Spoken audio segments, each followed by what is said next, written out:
Assalamualaikum warahmatullahi wabarakatuh.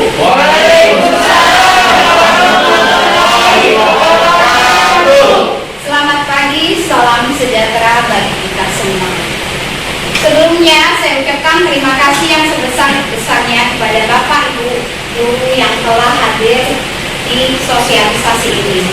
Dan terima kasih telah memberikan kesempatan kepada saya untuk mensosialisasikan dan mengimplementasikan aksi nyata modul 1 saya.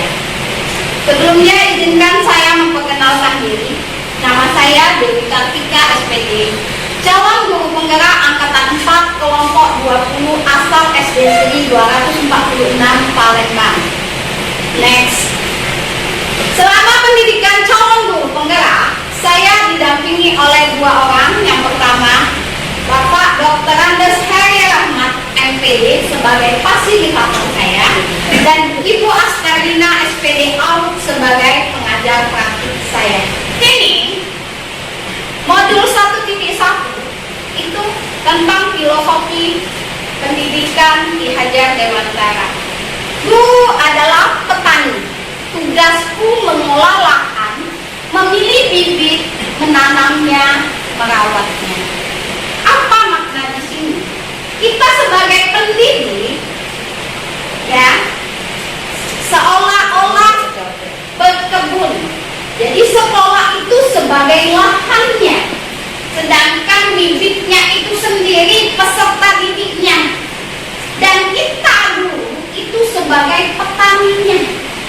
Jadi jika bibit tersebut ditanam di lahan yang subur dan dirawat oleh seorang guru itu sebagai petani, dirawat, dipupuk, disiram, dan dijaga, bibit tersebut akan tumbuh subur dan kuat. Begitu sebaliknya, kita akan mendapatkan hasil tanaman yang tadi berbuah dengan manis. Sedangkan sebaliknya, jika bibit itu ditanam di lahan yang gersang, tidak dirawat oleh seorang petani, tidak dipupuk, tidak disiram, dan tidak dirawat dan dijaga, maka tumbuhan itu tidak akan tumbuh dengan subur, melainkan yang tumbuh itu ilalang dan semak-semak. Jadi tugas kita sebagai pendidik di sini harus mendidik anak dengan ikhlas, mengubah karakter anak agar anak kelak menjadi anak yang berprestasi dan berperilaku baik. Next. Budaya positif atau ekosistem positif. Menurut Ki Hajar Dewantara, pendidikan adalah menuntun kodrat yang ada pada anak agar mereka mencapai keselamatan dan kebahagiaan setinggi-tingginya. Maka pendidik hanya menuntun tumbuh dan hidupnya kekuatan kodrat yang ada pada anak tanpa adanya paksaan dan ancaman, akan dapat memperbaiki lakunya dan tumbuhnya kekuatan kodrat anak. Pemikiran Ki Hajar Dewantara ini menjadi tema besar kebijakan pendidikan kita, yaitu Merdeka Belajar, di mana tujuan pendidikan nasional berpedoman pada profil pelajaran Pancasila. Oke, next. Ki Hajar Dewantara dalam upaya pendidikan dan pengajarannya, dia menerapkan pola asah, asi, dan asuh. Pola asah itu memahirkan anak. Asi itu cinta kasih, dan asuh itu bimbingan. Jadi untuk anak, biar anak cerdas, itu lingkungannya terlebih dahulu harus penuh dengan cinta kasih, bimbingan yang penuh rasa menyenangkan, agar mereka memahirkan bakat yang mereka punya. Ki Hajar Dewantara sendiri memiliki semboyan trilogi. itu ingat sosum tulodo, imadio mamungkasa, dan tutburi handayani. 3 trilogi itu kita lakukan di dunia pendidikan, yaitu ingat sosum tulodo, berarti di depan memberi teladan atau contoh. Sedangkan imadio mamungkasa, di tengah itu memberikan bangkitan semangat. Sedangkan tutburi handayani sendiri itu di belakang memberi dorongan. Bagaimana cara menimbulkan budaya positif pada siswa? Bapak dan Ibu guru, saya minta tolong angkat tangannya. Silakan angkat tangan, terus kepala tangannya, tutup mata dan Ibu guru. Tutup mata, bayangkan Ibu mengambil secari kertas. Secari kertas itu tolong ditulis barang atau sesuatu yang berharga bagi Bapak dan Ibu guru. Tolong ditulis di secari kertas itu. Sudah Bapak dan Ibu tulis? Sudah? Ya. Oke, sudah Ibu Bapak dan Ibu tulis di secari kertas itu barang atau benda yang berharga bagi Bapak Ibu. Oke, silakan buka matanya. Nah, sudah Ibu tulis tadi secari kertas di genggaman tangan Ibu dan Bapak. Kira-kira jika saya ingin membuka, apakah boleh Ibu Min dibuka? Tidak boleh, kenapa? Karena kan yang saya tulis barang pribadi saya. Oh, barang pribadi nggak boleh dibuka. Mungkin Ibu Ami boleh? Tidak akan saya buka. Tidak akan dibuka. Kenapa Ibu Ami? Karena ini adalah barang berharga bagi saya. Dan orang tidak boleh mengetahui. Kata Ibu Ami, kata Ibu Mei, ini tidak boleh dibuka karena ini merupakan barang berharga bagi kami. Jadi kesimpulan next. Nah, materi budaya positif yang ini, jadi setiap orang tidak akan membuka. Mungkin juga ada yang ingin membuka, ya. Mungkin ada sesuatu di sini yang ingin membuka secari kertasnya tadi. Kalau yang tidak ingin membuka tadi, mungkin dia merasa yang dia genggam itu sudah berharga, tidak perlu lagi diperbaiki. Sedang mungkin ada sesuatu orang yang ingin membukanya karena dia mungkin, oh ini tidak terlalu, ini berharga, tapi ini tidak terlalu penting. Mungkin juga akan diperbaiki, dia mencoba membukanya. Jadi perubahan paradigma di sini untuk membangun budaya positif sekolah. Jadi pikiran masing-masing dari ibu bapak guru, tingkah laku ibu bapak guru itu ingin diubah atau ingin masukan dari luar agar si kepala tangan tadi dibuka. Oh, ini masukan agar berubah. Atau ingin berdiri dengan ditutup sampai pun dirayu masih tetap tidak dibuka. Itu mungkin jadi dari diri ibu sendiri. Untuk membangun budaya positif sekolah perlu menyediakan lingkungan yang positif. Mewujudkan lingkungan positif sering dikaitkan dengan kedisiplinan. Perubahan paradigma yang ibu bapak tadi dari masing-masing dibuka atau tidak itu dari masing-masing prinsip ibu bapak ini. Jadi perubahan pandangan kita sebagai pendidik dalam menghadapi murid yang mempunyai masalah dalam hal kedisiplinan harus dikaitkan pada teori kontrol, bukan pada stimulus respon. Seperti kita berpandangan bahwa kita bisa mengontrol anak, padahal hanya anak sendirilah yang bisa mengontrol dirinya. Setelah bujukan, tadi kan dibujuk, anak kamu buka dong, biar saya kasih hadiah. Bu Mei cantik sekali, dirayu-rayu biar dibuka, dia masih itu. Jadi setelah bujukan gagal, maka akan ada pemaksaan. Buka, ayo buka, dipaksa. Padahal kolaborasi dan konsensus bisa menciptakan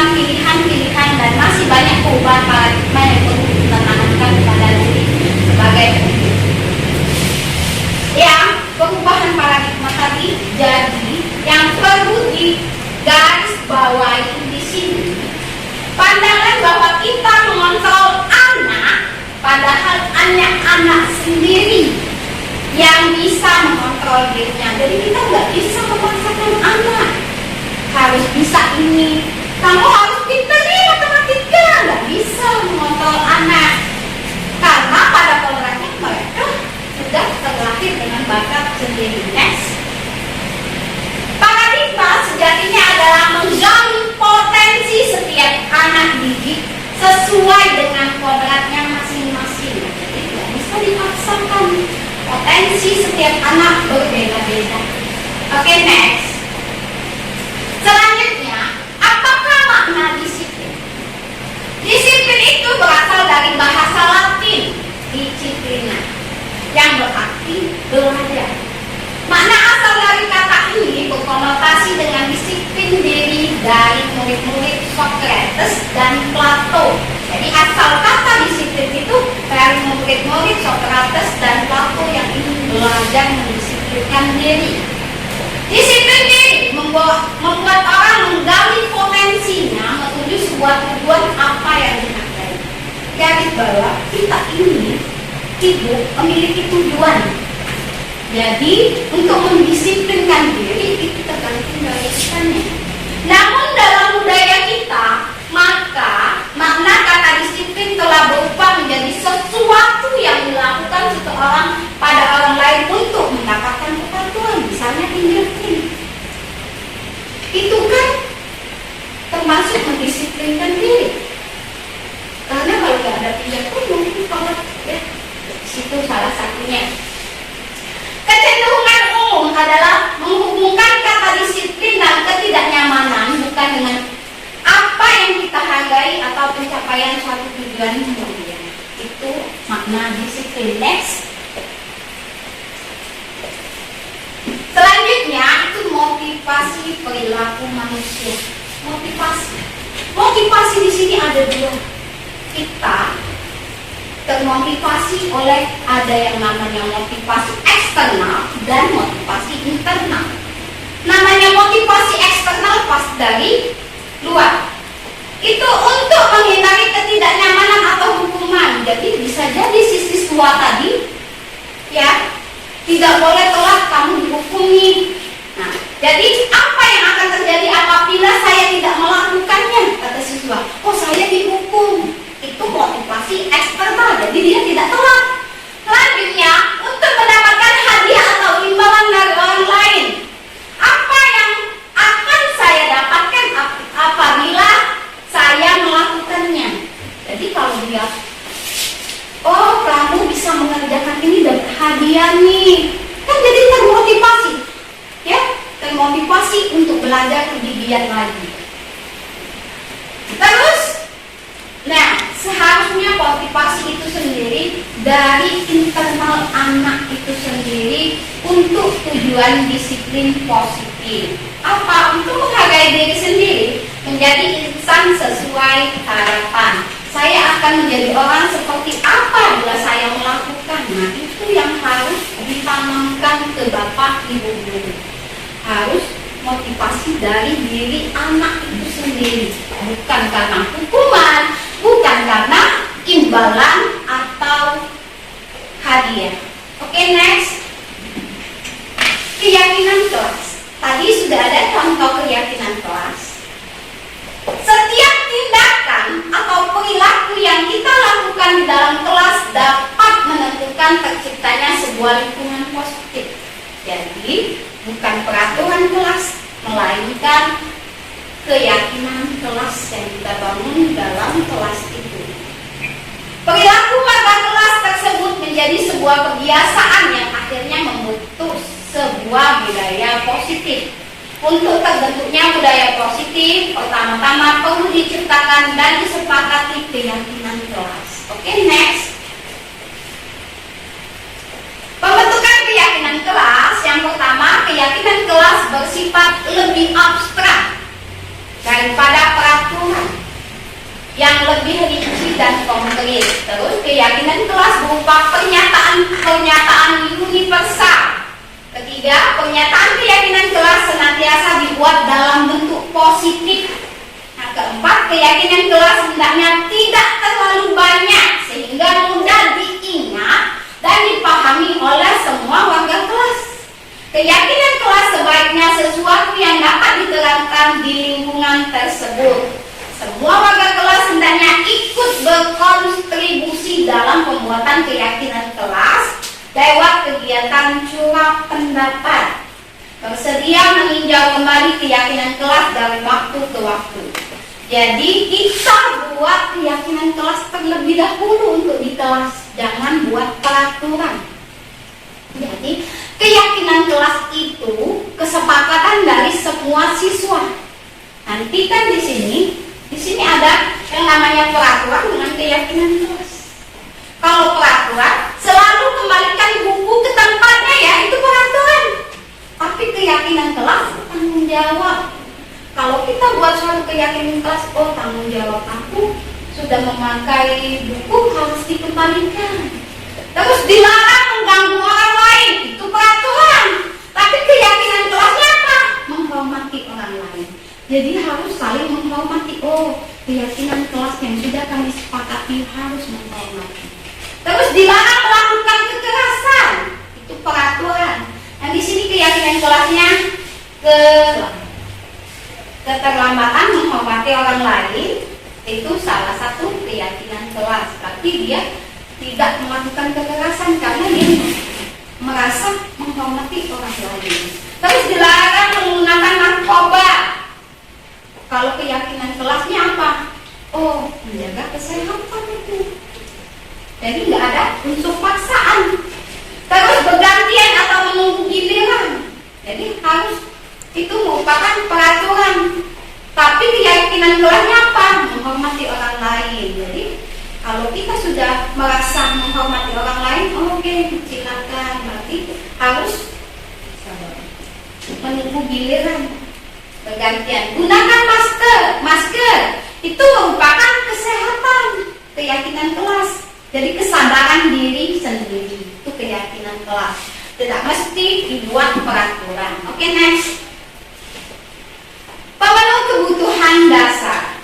Seluruh tindakan manusia kita ini memiliki tujuan tertentu. Semua yang kita lakukan adalah usaha terbaik kita untuk mendapatkan. Next. Ini contoh 5 kebutuhan dasar. Yang kita miliki itu 5 kebutuhan dasar, yaitu bertahan hidup, cinta dan kasih sayang, kesenangan, penguasaan, dan kebebasan. Jadi kita ini memiliki 5 kebutuhan dasar untuk bertahan hidup, cinta kasih sayang, penguasaan, kesenangan, dan kebebasan. Next, di sini ada contoh. Contoh kasus. Budi adalah anak kelas 5 di SD Negeri 67. Dia senang sekali mengganggu dan membuat nangis adik kelas 1-nya. Karena Budi berpikir lucu melihat adik kelas 1 kalau menangis. Bex. Nah, dia termasuk kesenangan, senang mengusilkan, ya kan? Jadi dia senang mengusilkan, terus dia dukung. Di sini posisi kontrol menghukum itu biasanya kita melakukannya dari suara tinggi, bahasa tubuh, mata melotot, dan jari menunjuk-nunjuk menghardik. Itu biasanya guru sebagai penghukum. Seorang penghukum bisa menggunakan hukuman fisik maupun verbal. Orang-orang yang menjalankan posisi penghukum senantiasa mengatakan bahwa sekolah memerlukan sistem atau alat yang dapat lebih menekan murid-murid lebih dalam lagi. Guru yang menerapkan posisi penghukum akan berkata, patuhilah aturan saya, atau awas kalau kamu selalu saja salah, pasti selalu yang terakhir selesai. Guru seperti ini senantiasa percaya hanya ada satu cara agar pembelajaran bisa berhasil, yaitu dengan cara dia. Next, itu contoh guru penghukum. Ini guru pembuat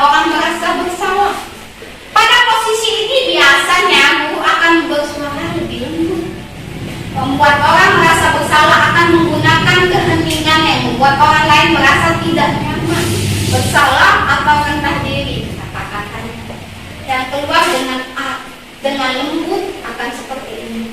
Ibu sangat kecewa sekali dengan kamu.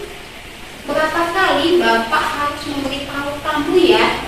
Gimana coba kalau orang tua kamu tahu kamu berbuat begini? Ini contoh membuat orang merasa bersalah. Siswa tadi di posisi ini murid akan memiliki penilaian diri yang buruk tentang diri mereka karena murid merasa tidak berharga dan telah mengecewakan orang-orang yang disayanginya. Oke, next. Di sini guru sebagai teman. Guru pada posisi ini tidak akan menyakiti murid, namun akan tetap berupaya mengontrol murid melalui persuasi. Posisi teman pada guru bisa negatif ataupun positif. Positif di sini berupa hubungan baik yang terjalin antara guru dan murid. Guru di posisi teman menggunakan hubungan baik dan humor untuk mengetahui seseorang. Mereka akan berkata, "Ayo bantulah demi Bapak ya. Ayo ingat tidak bantuan Bapak selama ini. Ya sudah, kali ini tidak apa-apa. Nanti Ibu bantu bereskan." Nah, hal negatif dari posisi teman adalah bila suatu hari guru tersebut tidak membantu, maka murid akan kecewa dan berkata, "Saya pikir Bapak Ibu teman saya." Murid merasa dikecewakan dan tidak mau lagi berusaha. Hal ini yang mungkin timbul adalah murid hanya akan bertindak untuk guru tertentu dan tidak untuk guru lain. Murid akan tergantung pada guru tersebut. Oke, next. Kita seorang guru harus di posisi monitor atau memonitor. Memonitor berarti mengawasi. Pada saat kita mengawasi, kita bertanggung jawab atas perilaku orang-orang yang kita awasi. Posisi pemantau berdasarkan pada peraturan-peraturan dan konsekuensi. Dengan menggunakan sanksi atau konsekuensi, kita dapat memisahkan hubungan pribadi kita dengan murid sebagai seorang yang menjalankan posisi pemantau. Pertanyaan yang diajukan seorang pemantau, peraturannya apa? Apa yang telah kami lakukan? Sanksi atau konsekuensi apa? Nah, seorang pemantau sangat mengandalkan penghitungan, catatan. Jadi dibuat dulu kesepakatan kelas. Dari kesepakatan kelas, jadi cuma hanya peraturannya apa? Nah, terus apa yang telah kami lakukan? Ini sanksi atau konsekuensinya? Jadi kita sebagai guru harus memonitor atau memantau seorang siswa. Terus next, posisi guru sebagai manajer. Ini juga yang dilakukan seharusnya. Posisi terakhir itu manajer. Posisi mentor, di mana guru berbuat sesuatu bersama dengan murid, mempersiapkan murid, mempertanggungjawabkan perilakunya, mendukung murid agar dapat menemukan solusi atas permasalahannya sendiri. Seorang manajer telah memiliki keterampilan di posisi teman maupun pemantau. Dan dengan demikian bisa jadi di waktu-waktu tertentu kembali kepada kedua posisi tersebut bisa diperlukan. Namun bila kita menginginkan murid-murid kita menjadi manusia yang merdeka, mandiri dan bertanggung jawab, maka kita perlu mengacu kepada restitusi yang dapat menjadikan murid kita seorang manajer bagi dirinya sendiri. Di manajer, murid diajak atau menganalisis kebutuhan dirinya maupun kebutuhan orang lain. Di sini penekanan bukan pada kemampuan membuat konsekuensi, namun dapat mengkolaborasikan dengan murid bagaimana memperbaiki kesalahan yang ada. Seorang manajer akan berkata, apa yang kita yakini? Kembali ke keyakinan kelas. Apakah kamu meyakininya? Jika kamu meyakinkannya, apa kamu bersedia memperbaikinya? Jika kamu memperbaiki ini, hal ini menunjukkan apa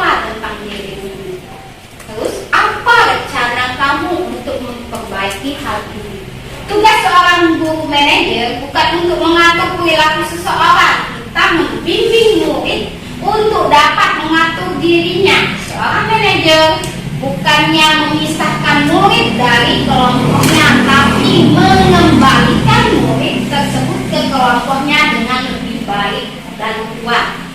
Oke, next. Ini restitusi.